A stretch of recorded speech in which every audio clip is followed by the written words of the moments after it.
નશામાં ધૂત પોલીસ કર્મી કારમાં ઝૂમતો ઝડપાયો, દારૂની બોટલ મળી। અમદાવાદ શહેર પોલીસ કમિશનર GS મલિક શહેર પોલીસની કામગીરીથી ખૂબ જ સંતોષ હોવાનો અવારનવાર દાવો કરે છે, પરંતુ તેની સામે પોલીસની છબીને ખરડાય તેવી અનેક ઘટનાઓ પ્રકાશમાં આવી રહી છે।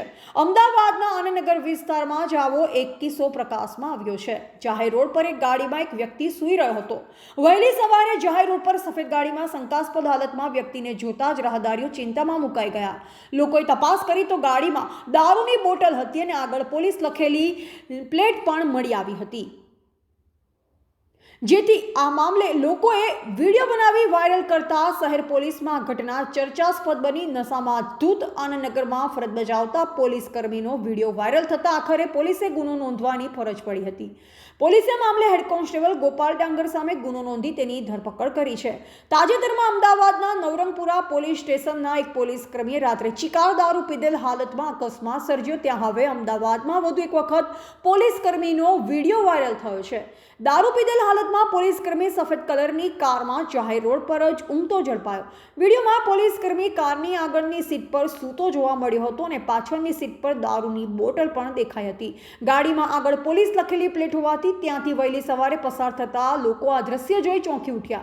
આ ઘટનાનો વિડીયો વાયરલ થતા સ્થાનિક પોલીસને પણ જાણ થઈ હતી, જેથી પોલીસે તપાસ કરતા દારૂના નશામાં ઊંઘી રહ્યો હતો વ્યક્તિ આનંદનગર પોલીસ સ્ટેશનનો જ ડી સ્ટાફમાં ફરજ બજાવતો હેડ કોન્સ્ટેબલ ગોપાલ ડાંગર હતો, જેથી વહેલી સવારની આ ઘટનાનો વિડીયો વાયરલ થયા બાદ પોલીસે સાંજે ફરિયાદ નોંધવાની ફરજ પડી। પોલીસે ફરિયાદ નોંધી હેડ કોન્સ્ટેબલ ગોપાલ ડાંગરની ધરપકડ કરી હતી। ચક્કર જેવું લાગતા જ ગાડીમાં સૂઈ ગયો।